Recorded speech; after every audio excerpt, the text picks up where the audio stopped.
আজকে আমি কথা বলছি ঘুম নিয়ে। ঘুম আসলে আমাদের জন্য খুবই জরুরি একটা বিষয়।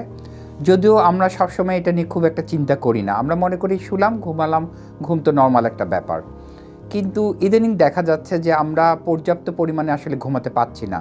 এটা বিভিন্ন কারণে হতে পারে। একটা হচ্ছে মোবাইল একটা অনেক ইম্পর্ট্যান্ট ফ্যাক্টর, যে কারণে আমরা সময় মতো ঘুমাতে পারি না বা যতটুকু ঘুমানো দরকার ততটুকু ঘুমাতে পারি না।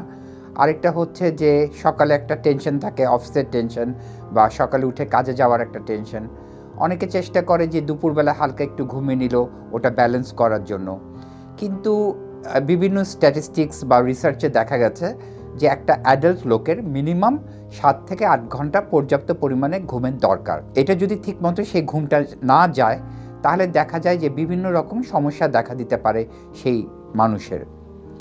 তো এই জন্য আমি যেটা সাজেস্ট করব সবাইকে, যে আমরা যদি একটু সচেতন হই ঘুমের ব্যাপারে, যেরকম আমরা 10টার দিকে চেষ্টা করব, 10টা সাড়ে 10টার মধ্যে ঘুমাতে চলে যাওয়ার জন্য, যার জন্য আমরা চেষ্টা করব অ্যাটলিস্ট 2 ঘন্টা আগে 8টা সোয়া 8টার মধ্যে আমাদের মোবাইলটা অফ করে ফেলতে, খুব যদি জরুরি কাজ না থাকে। কারণ বেশিরভাগ সময় দেখা যায় যে রাত্রেবেলায় মানে ডার্কের পরে, সন্ধ্যার পরে একটা রেডিয়েশন বা একটা ব্লু রেডিয়েশন মোবাইল থেকে বের হয়, যেটা আমাদের ব্রেইনের জন্য এবং ঘুমের জন্য খুব ক্ষতিকর। তো আমরা যখন মোবাইলটা বন্ধ করে ফেলবো, তারপর আমরা চেষ্টা করব 10টার মধ্যে ঘুমিয়ে যাওয়ার জন্য। তাহলে দেখা যাবে যে আমরা 5টা 6টা পর্যন্ত যদি ঘুমাই, আমরা সকালে ভোরে যখন 7টার দিকে উঠব, তখন দেখা যাবে যে আমাদের মোটামুটি 7-8 ঘন্টা ঘুম হয়ে গেছে এবং আমরা মোটামুটি ফ্রেশ ফিল করছি। এর মধ্যে বয়স্কদের এই সমস্যাটা খুব বেশি হয়, কারণ বিশেষ করে যাদের প্রোস্টেটের সমস্যা আছে বা ইউরিনের সমস্যা আছে, দেখা যায় যে রাতে বারবার উঠে বাথরুমে যেতে হয়, তখন ঠিকমতো তাদের ঘুমটা হচ্ছে না। অনেক সময় দেখা যায় যে আমাদের বেডরুমের এনভায়রনমেন্ট একটা অনেক বড় ফ্যাক্টর কাজ করে। আমরা সেজন্য চেষ্টা করব যে আমাদের বেডরুমটা যেন ওইভাবে যতটুকু সম্ভব, যে যত কম আলো ইউজ করা যায়, খুব বেশি যেন ঠান্ডা না থাকে আমাদের বেডরুমটা, খুব গরম যেন না থাকে, টেম্পারেচারটা মোটামুটি যেন পর্যাপ্ত পরিমাণে আমাদের সুটেবল থাকে, যাতে আমাদের ঘুমটা ভালো হয়। এবং আলোটা তো দরকার নেই, বাতাসটা যেন ওইভাবে থাকে। এবং আরেকটা ইম্পর্ট্যান্ট ফ্যাক্টর হচ্ছে আমাদের ড্রেস।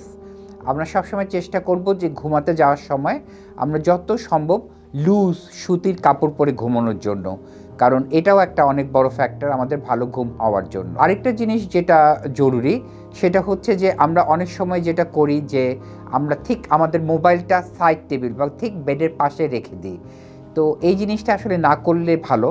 আমরা চেষ্টা করব যত দূরে সম্ভব মোবাইলটা রাখার, কারণ ওইখান থেকেও কিন্তু একটা রেডিয়েশন আমাদের বডিতে আসতে পারে। রিসেন্টলি যেটা দেখা যাচ্ছে যে আমাদের এই ঘুম না হওয়ার পিছনে আরও যে জিনিসগুলো কাজ করে, সেগুলোর মধ্যে হচ্ছে একটা ইম্পর্ট্যান্ট ফ্যাক্টর হচ্ছে যে খাবার একটা ইম্পর্ট্যান্ট ফ্যাক্টর। যেরকম আমরা অনেক সময় করি কি যে তাড়াহুড়ো করে ঠিক ঘুমাতে যাওয়ার আগে খাই ডিনারটা, তো তখন আমাদের বডিটা আসলে আপসেট হয়ে যায়।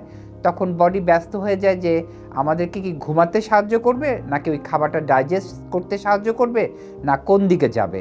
সেজন্য আমি সবাইকে অ্যাডভাইস করি যে অ্যাটলিস্ট 2 থেকে 3 ঘন্টা আগে ডিনারটা সেরে ফেলার জন্য, যাতে আমার বডিটা রিল্যাক্স থাকে এবং পুরো বডিটা তখন কনসেন্ট্রেট করতে পারে ঘুমের জন্য। আরেকটা ইম্পর্টেন্ট ফ্যাক্টর হচ্ছে যে এটা হিউম্যান নেচার, যে আমরা ঠিক ঘুমাতে যাওয়ার আগেই দুনিয়ার রাজ্যের চিন্তা, দুশ্চিন্তা, সারাদিন কি হলো, কেন হলো না, এগুলো নিয়েও আমরা কিন্তু খুব ডিপ্রেসড হয়ে যাই, মন খারাপ করি, মাথার মধ্যে ঘুরতে থাকে। এবং আমাদের কর্টিসল নামে একটা হরমোন আছে, যেটা অনেক বেশি সিক্রেট হয়ে যায়, আমাদের মন খুব অস্থির হয়ে যায়, আমাদের বডি খুব অস্থির হয়ে যায়।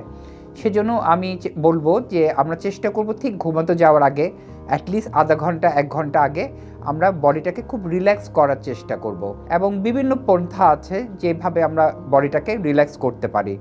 যেরকম আমরা একটা গল্পের বই পড়তে পারি, বা আমরা হালকা একটু মিউজিক ছেড়ে দিতে পারি, অনেক সময় আমরা একটা ডিম লাইট জ্বালিয়ে দিতে পারি, কিছু ইয়োগা আছে, কিছু মেডিটেশন টেকনিক আছে, ওগুলো আমরা অ্যাপ্লাই করতে পারি।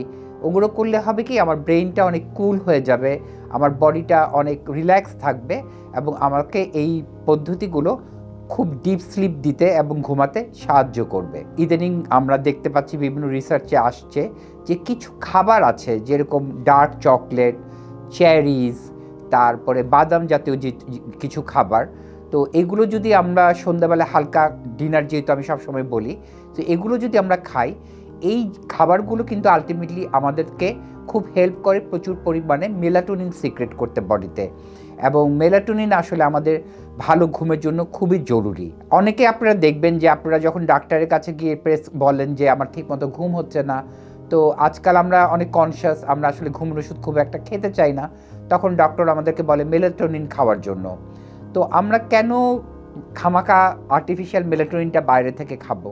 আমরা যদি চেষ্টা করি, আমরা নিজেরাই কিন্তু একটু চেষ্টা করলে আমাদের বডির ভিতরে ন্যাচারালি মেলাটোনিন তৈরি করতে পারি। সেজন্য খুব তাড়াতাড়ি ঘুমোতে যাওয়াটা খুব জরুরি, আর ভোরবেলায় ওঠাটা খুব জরুরি। এখানে একটা স্ট্যাটিস্টিক্সে বা একটা রিসার্চে দেখা গেছে যে যেসব মানুষ ভোরবেলায় ঘুম থেকে উঠে, এবং ভোরবেলায় ঘুম থেকে ওঠার সঙ্গে সঙ্গে হয়তো ছাদ বা বারান্দা বা জানালার কাছে প্রথম যে ভোরবেলার রোদটা আমার শরীরে পড়ে, মুখের উপর পড়ে, ওই রোদের মধ্যে কিছু রে থাকে, সেই রেটা আমাদের মেলাটোনিন সিক্রেট করতে খুব সাহায্য করে।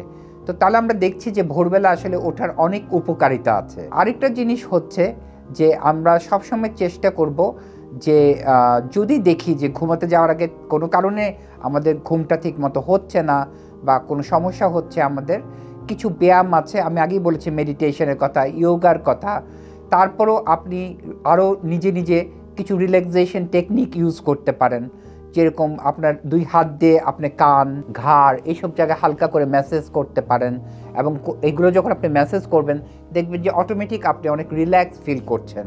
তারপরে ছোটোবেলা আমরা একটা প্র্যাকটিস করতাম, আমি জানি না আজকালকার বাচ্চারা করে কিনা, সেটা হচ্ছে আমাদেরকে বলা হতো যে অনেক ভেড়া, হাজার হাজার ভেড়া গুনার জন্য, এবং ভেড়া গুনতে গুনতে আমাদের ঘুম চলে আসতো। তো ওরকম আমরা যদি এই ধরনের বিভিন্ন টেকনিক চেষ্টা করি এবং ভালো ঘুমের জন্য আমরা যতটুকু সম্ভব এই পন্থাগুলো, এই উপায়গুলো বের করে যদি অ্যাপ্লাই করার চেষ্টা করি, তাহলে আমার মনে হয় আমার জন্য খুব ভালো হবে, আপনাদের জন্য খুব ভালো হবে, আপনারা ভালোভাবে ঘুমাতে পারবেন।